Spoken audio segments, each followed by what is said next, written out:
ዋው በህይወቴ በጣም ደስ ካሉኝ ቀናቶች ውስጥ የዛሬው አንደኛው ነው። በዛው ልክ ደግሞ በጣም ከደከሙ ቀናቶች በዛው ልክ ወዳችሁት የሚሰሩ ስራ በጣም ሁሉ ጊዜ ያስደስታችኋል። የሆነ ፊሊንጋችሁ በጣም ደስ ብሎና 81 ህጻናት ነበሩ። እነዛ 81 ህጻናትን ያው ፎቶ ሳነሳ ነበር። ያው አሁን በኋላ በምንለቀው ቪዲዮ በደንብ የምታዩት ይሆናል። በ19 ስጄ ከነሱ ወስጃለ ነበር። በዚህ ሰዓት በጣም ነው ወደ በዚህ አጋጣሚ ሰዓት በጣም ይመቹኛል። ምክንያቱም አይምሯቸው በጣም ፍሬሽ ነው። በማለት ባህሉ ነው ያባቸው ምንም ይሄ ክፋት እንኳን ነገር ስለማያውቁ በቃ ምንም ነገር ከነሱ ጋር ብታሰሩ ጊዜያችሁን በደንብ ይሆናል። በቃ ብራይት እንዲሆን ያደርጋሉ። አንድ ባልና በቃ ሚስት ብቻ ነበሩ፣ ሁለቱ ብቻ ነበሩ።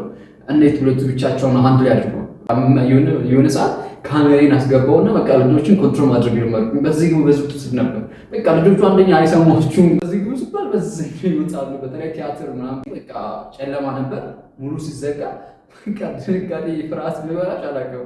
ልክ እንደ ፍርሃት ነገር ነበርና ይጮሃሉ። ምን እንዳሉ ማብራቱ ይብራ ምናምን ስሉ ነበር። በአብዛኛው ሰዓት በቃ ቪዲዮ ስራዬን ትቼ በቃ እነሱን ኮንትሮል ወይ ማኔጅ አድርግ ነበር። በዚህ ግቡ ሽንት ቤት ይዣቸው ሲሄድ ነበር ማቆም ነበር። እዛ ቲያትር ቤት እኔ ሽንት ቤቱ በጣም ሩቅ ነበር። ከዛ ከሲኒማ ቤቱ ወጣችሁ እንዲሁም ተሽከርካችሁ ነበር የምትሄዱ። ያንን ይዣቸው ሲሄድ በቃ ጭራሽ ስራዬን ትቼ ማለት ነው ውስጥ እንደዛ በሉትና ከአሁን በኋላ አብሮ የሚሰራ ነው የሚሆነው። አብሮ ሲሰራ ቀን ሙሉ መሆኑ በጣም የሚያስጠላው። ቀን ሙሉ ነው። 4 ቦታ ነው። አንደኛው ፔፕሲ ሄደን ጎብኝት አድርገን ፔፕሲ ላይ 4 ነገር ነው። ያው ፔፕሲ ስንሄድ ያው የሚያመርቱት ፔፕሲ፣ ሚሪንዳ፣ ስፕራይት እና የሆነ አንደኛው አምቦሃ ውሃ ነው። እንደዛ 4 ነገር ያመርታሉ። ሁለተኛ ደግሞ ነው ወደ ቲያትር ቲያትር ቤት ሄደን ሲኒማ ድጋሚ ደግሞ በጣም የሚገርም ጨዋታ ነበር። ቲያትሩ ነበር። ሶስተኛው ደግሞ ነው አደይ አበባ እሱ እየተገነባ ወዳለው እዛ አደይ አበባ ሄደን እዛ ስቴዲየም ውስጥ ገብቶ በቃ በጣም ተጫወቱ ምናምን። በቃ ህፃናት አለ ህፃናት ሲጫወቱ እንዴት ናቸው በቃ ራሳቸውን ለቀው ነበርና በጣም የሚገርም ጊዜ ነበር። በጣም የምሬ ነው። ቀደም እንዳልኳችሁ በህይወቴ ካሳለፍኳቸው ወይ ደስ ብሎኝ ካለፍኩባቸው መንገዶች አንደኛው ነውና ቪዲዮውን ላይክ አድርጋችሁ ጀምሩት። ደግሞ ላይክ አድርጋችሁ ቪዲዮውን ትጀምሩት ነው ባካችሁ። አሁን ላይክ አድርጉት። ምክንያቱም ላይክ ስታደርጉት ለሌላ ሰው ሼር ስለሚያደርግ ዩቲዩብ ቻናል ማለት ነው። ቪዲዮ አይታችሁ ስትጫወቱ እንገናኛለን። ቀጥታ ወደ ቪዲዮ እንሂድ። ዋው ጋይስ እዚህ ጋር መኪና ውስጥ ገና እንደገባን ነበር ቃውጢ ማድረግ የጀመሩት ህፃናቱ። በጣም የሚገርሙ ህፃናት ናቸው። የምር እንዴት ደስ እንደሚሉ።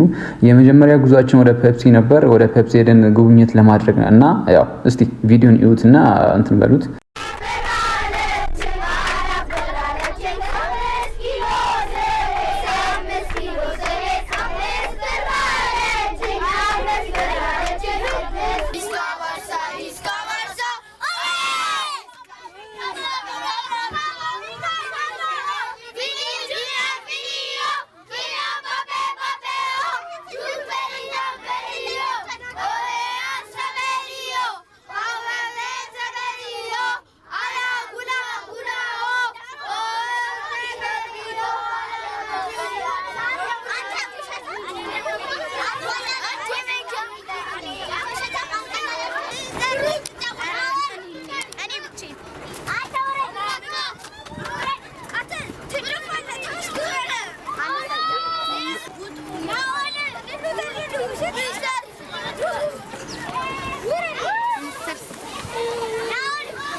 ኧረ ዋው የምር ነው። በስማ ህፃናት ሲጫወቱ በቃ ራሳቸውን ስተው ነው የሚጫወቱትና እንዴት ደስ እንደሚሉ የምር ነው። በቃ ቀናቸው ብራይት ነበር። በጣም የሚገርም ጊዜ ነበር። ያቺ ሲጫወቱ እንዴት ደስ እንደሚሉ የምር ነው። በጣም ደስ የሚሉ በቃ ከልብ ነበር ሲጎርቁ የነበረውና የሚገርም ጊዜ ነበር።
በጣም ገራሚ እንደሆነ አልጠራጠርም። እንደወደዳችሁት አልጠራጠርም።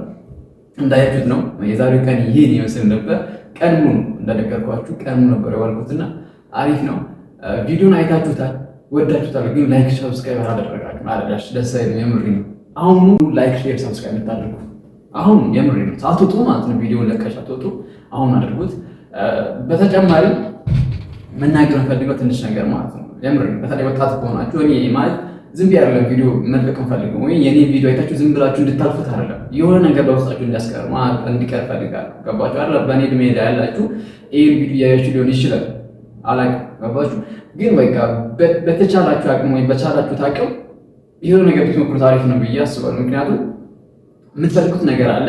ያንን ለምትፈልጉት ነገር ነው ለማግኘት ምን እየሰራችሁ ነው ወይም ምን እያደረጋችሁ ነው፣ ምን አይነት ኤፈርት እንትን ያደረጋችሁ ነው የሚለውን በደንብ ጥያቄ ልጠይቅ እፈልጋለሁ። ይህ ቪዲዮ ስታዩት ዝም ብላችሁ እንደሆነ እንዲሁ ያደርጋችሁ እንትወጡት አይደለም። የሆነ ትምህርት ወስዳችሁ የሆነ ሞቲቬት እንደሆነ ማለት ለእናንተ ሞቲቬት መሆን እፈልጋለሁ፣ ወይም ከኔም ትንሽም ቢሆን እንድትማሩ ነው የምፈልገው። ገባችሁ አይደለ? ይህም ላስስላችሁ በነፃ ነው። የዛሬው ቀን ብሎ ማለት በነፃ ነው የሰራሁት። በደንብ ተከፍሎኝ ነው። ቀን ከ3 ሰዓት እስከ 11 ሰዓት ሲባል ሙሉ ከሆነ ምንም በጣም ደክማችሁ ምን ብላችሁ ሰው እያሰራ ሰውዬ በነፃ ያለው መልካችሁ ገባችሁ። ክፍላችሁ ምን ብሎ ነው ያንን በቃ እናንተም እንደዛ ማትሆኑበት ምክንያት የለም። እና እባካችሁ በተቻላችሁ አቅም ወይም በቻላችሁ አቅም ራሳችሁን ለማግኘት ፈልጉ፣ ሞክሩ። ቲክቶክ ዝም ብላችሁ ስክሮል ከምታደርጉ የማይሆን ነገር ዝም ብላችሁ ከምታደርጉት ፍላጎታችሁን አውቃችሁ በፍላጎታችሁ ሰሩ አሪፍ ባይኔ። ያው በቀጣይ ቪዲዮ በደንብ እናወራበታለን። የዛሬው ቪዲዮ እንድረዝም አልፈልግም። በቃ የዛሬው ቪዲዮ ይሄን ይመስል ነበር። በቀጣይ ቪዲዮ እስክንገናኝ ድረስ ቸር ሰንብቱልኝ። ቴንኪው በጣም